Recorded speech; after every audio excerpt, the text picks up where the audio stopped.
problem. So now that it's been a couple of months and the dust has kind of settled on it, what is your best assessment as you look at it in hindsight?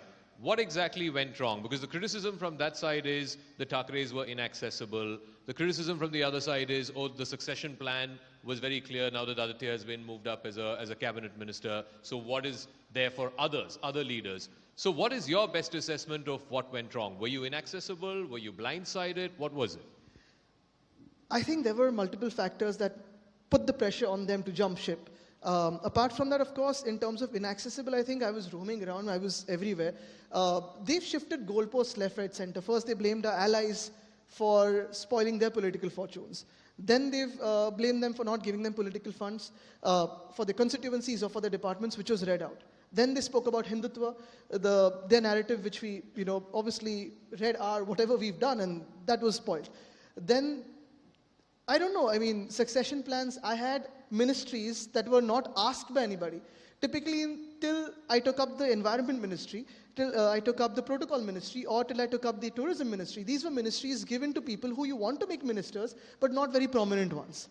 You didn't have the UD with me, you didn't have the industry with me, you didn't have any important portfolio.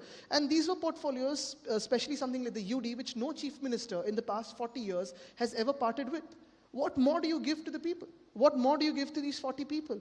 I was joking about this somewhere, that tomorrow they might be blaming me for wearing a blue shirt every single day, and that's why they hopped ship. So the whole idea is, if someone has ambitions that are monstrous, if someone has pressures on them that cannot be spoken in public, they will hop over. And I don't have a problem with that. I've said them, good luck to you, be happy where you are. That's not the problem. My problems are two. One is, why did you backstab us when we gave you everything? Right, from our trust, love, everything.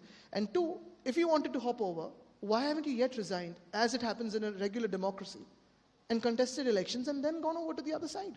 That's as simple as that. No, but just as a follow-up on that, you can understand if 1, 2, 5, maybe 10 MLAs jump. But if 40 out of 55 have jumped, and 12 MPs. Yeah, and 12 MPs. Wouldn't that lend yourself to the criticism that you did not have a finger on the political pulse of your party? Well, are we responsible for the same situation in Jharkhand? Not the Shiv Sena, for sure. I understand there's a bow and arrow there too, but, there's a popular saying going around, I don't know how much of it is true, but Pannas Khoke is something I'm hearing all over Maharashtra. Now, I don't know what that means, but there was a minister who offered us on the steps of the Vidhan Bhavan saying, Tumhala paije ka? Now, if this is happening as blatantly as this, are we even pretending to be in a democracy today? But then the criticism is also that, Aditya, like you have been touring the state now, you're seeing response for your tours. Just like Uddhav Thackeray is meeting party cadres almost on a daily basis. The criticism is that if you would have done this before you lost power, things wouldn't have been this way.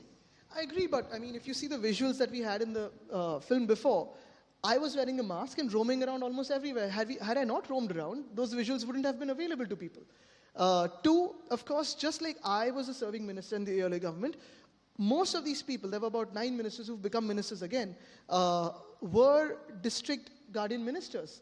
By the way, the ministers have got bungalows and cars, but not responsibilities for districts today. Some of them have not even taken responsibilities for the ministries allotted to them.